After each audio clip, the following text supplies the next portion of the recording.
What's good? This is Ray with NEHip-Hop, hanging here with Murs. How you doing, brother? I'm good, man. I'm good. How are you?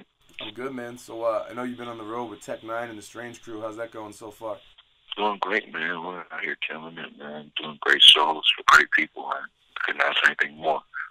I've seen you perform a bunch of times. I know you got a lot of energy, but Tech's known for being like, real over the top with the energy and everything. Was there any kind of intimidation factor going with in front of his fans for the first time? Nah, man. I definitely don't get intimidated, and I don't compete. Not that I could, but I don't. I just, try to bring the same intensity and professionalism that he brings. So, it's very inspiring, if anything. It's not, I'm definitely not intimidating, but inspiring, and I know that I have a lot to learn. And I'm actually getting to ride on the bus and live with him every day. So, to see one of my favorite rappers and to be one of the greatest rappers in the game right now, and how hard he works and the effort and love he puts into his craft, it's just, every day is an inspiration and a lesson. You're signed to Strange Music right now, and obviously you're not a new signee. You have an amazing independent career just like Tech. So what's the relationship like with you being an artist there? Like, is it different than being to any other label? Yeah, I think, Strange, I like dealing with them because, the people there, I can talk to the boss, I can talk to Travis or Tech, just, picking up the phone. And also the people that they've empowered around them are very professional and on point. And everybody, says what they mean, they're men of their word. If something happens, that they didn't plan on or they weren't able to come through it, sorry and shit, and, we get it done. It's just a different culture. It's not as corporate. It's professional, but it's not as corporate as some of the other labels I've been with. So no one's trying to sugarcoat anything, and there's not as much red tape. Just a team of people that get behind my ideas, and a lot of solid follow through. So I loved it. Being there for this album, did that affect the album making process for you, or did you kind of just go in with the team and do what you always do? Yeah, man, they brought me there. They definitely wanted me to do and asked me to do what I always do, and I did what I always do. Just on the other end, knowing that this had a high, anything can happen, but this had the highest chance of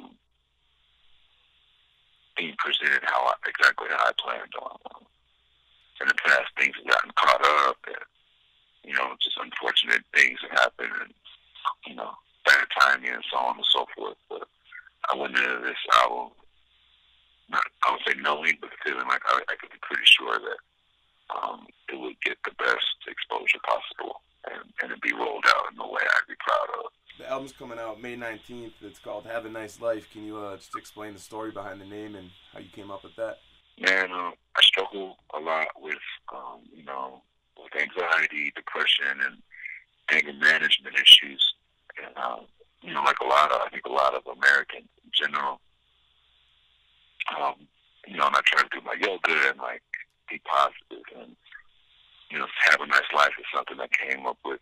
Is my way of saying fuck off to certain people, and then I started just using it even when I didn't mean fuck off, when I really didn't have a nice life. I experienced a lot of loss, and recently it's been a little bit more in my life. You never know when you're going to see somebody again. So, literally, to have a nice life, man. And also, it's like kind of just it's a nice way to say fuck off, but it's also a nice way to just kind of put perspective on things. Fuck having a good day because I don't see you every day, man. And I meet so many devoted fans right here on the road that, I genuinely mean, especially the Strange fan base and my fan base that have been with me so long, and I see them, once a year. So until then, have a nice life, not have a nice night or have a nice evening or have a nice day. So it's just something I started using, and people didn't never know how to take it. And I also feel like it's very indicative of my career, my music.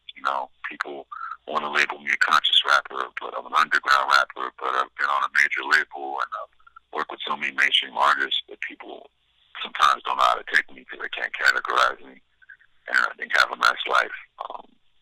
When I say that to people, it's kind of the same thing. They don't know how to take it. They don't know how to feel. Like, are you fucking with me? Or, and And it's rare that people say it back, and so I have to like coach people. No, just say it back. It's okay. You get the video out there right now for No More Control. I mean, you've always kind of spoke on the social climate, but this time around, what made you realize you had to speak about, you know, situations going on out there right now? Yeah, like you said, it's just something that's par for the course for me. I'm always speaking on what's going on, and I didn't expect what happened in Baltimore to be going on, or yeah, I didn't expect it to be. I could even say maybe I hoped it wouldn't be as relevant as it is to what's going on right now. But sadly enough, what I'm saying is still relevant. I also want to present a different perspective where, the black population in America can stand up and say, like, we don't need to play the victim role. There's things that we can take action in our community and change and fix, and hopefully inspire America in general. I feel like America itself has the problem is the culture of violence in this country, period. It's not just the cops that are violent, it's not just black on black crime is violent. We are a violent people, and even, there's 500 police homicides a year, and I think there's something like, I don't even know the number on black crime. It's in the tens of thousands. And I know domestic violence, there's, 15,000 domestic violence related deaths a year. So, the problem's not just the police. The police are a symptom of the larger problem, which is our addiction to violence. We've only heard a handful of songs at this point. Can you talk about what your favorite song that hasn't been released is yet off of this project? I do 2 songs right now on the road that no one's heard before. One's called The Worst, and it's kind of about just dealing with me being married for the past 5 years and some of the temptations that come across. And the story is about me slipping up with a girl. Not a true story, but definitely taken from real feelings that I've had and instances from tour life. And get to kind of sing in the hook, kind of like a old dirty bastard, Biz Marquee type of hook. Nice. And I enjoyed that. And I have another song called Two Step, which is just dope, hip-hop, boom bap, rap shit, and but with, my flavor to it. So, Two Step and The Worst would probably be my favorite songs right now that no one's heard. My last question about Strange is, I know you're doing this album with them, you did Murs Day. Do you guys have a plan beyond this? Are you going to be there for a bit, or are you kind of just seeing how this goes? No, I'm going to be here for a minute. I'll be here for quite a few years. Nice. I have a multi-album deal, and at this point I'm very pleased with how they handle Murs Day, and I'm pleased with how things are rolling out now. All the love and attention and respect my art is getting. So I plan on being here for a while, and that's why I signed a multi-album deal. Because I've known these guys and seen how they do business. I've done business with them for the past 6 years, and I was comfortable putting my career in their hands. To switch it up a little bit, I gotta ask, because the first time I heard you was on the Murs 316 album at Ninth Wonder. I know you guys said you aren't doing another album again. Is that true? That you guys won't be collaborating? Yeah, very true. We may work together here and there, but as far as the whole project, I think he has a very, very promising opportunity to go forward with Rhapsody. I didn't, want him to be in the press. People ask, instead of asking Rhapsody and him or what he has going on with Jamla in general, people keep asking when's the next Murs and Ninth Wonder album. And asking me as I go forward with Strange Music when's the next Murs and Ninth Wonder album. I kind of wanted to just bring the end to that and open up more possibilities for us in the future. So we can all both focus on going forward and making new and hopefully greater contributions to the culture. I know you're a big comic book fan, so I gotta ask if you've seen the new Avengers movie yet, and if you did, what you thought of it. Nah, man, I haven't seen it because I wanted to rewatch all the movies. So right now I'm with Thor: Dark World, and I gotta watch Winter Soldier again. And before I go see it, I've seen Guardians of the Galaxy a couple times since it's been released, so it's fresh on my mind. But I kind of wanted to get in the spirit of things, and then have it. Because I have a son now running around, so my TV time is what he wants to watch.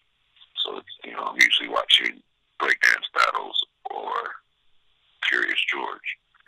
So I wanted to catch up on Agents of S.H.I.E.L.D. and Agent Carter, and like do the whole Marvel universe. Watch Daredevil, the whole movie, so that any slight, I'm such a nerd, so that any slight reference I get and I can appreciate the air, because I love what Marvel is doing as far as combining the Netflix universe with the ABC universe with the movie universe. And it's different from the comic book, so I can't, I read probably 300 something comics a year, but now it's just a deeper world to get into that, as nerds, kind of, I think what we like, the continuity and the thought and effort. So even if it's one line or one character that makes a cameo from Agents of S.H.I.E.L.D., I want to be able to recognize it and enjoy it and appreciate it. So I've been reading this book called The Road Less Traveled, and delayed gratification is one of the key concepts in it.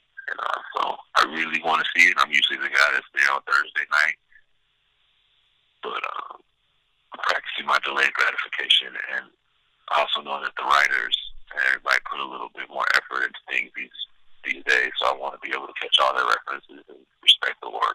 In the past, you said that your favorite character is Black Panther. They announced they got the movie for him. You think they're going to handle that right?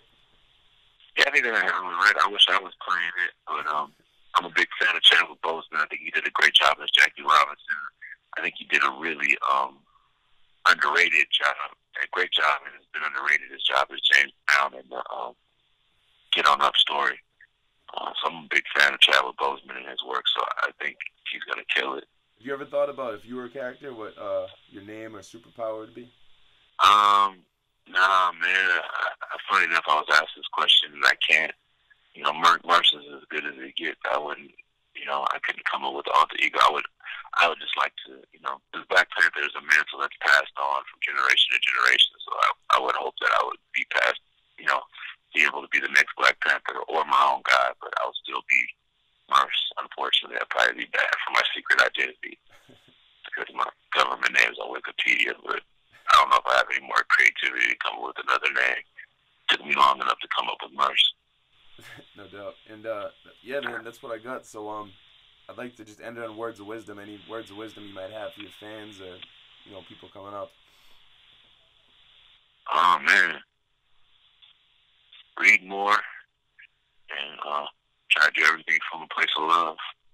You can never be wrong. No doubt. Well, hey man, I appreciate the time. We'll definitely be catching you guys when you come to the Boston area on this tour. Yeah, I'll see you in Worcester, hopefully. All right, man. See you there. Thank you. Thank you. Music.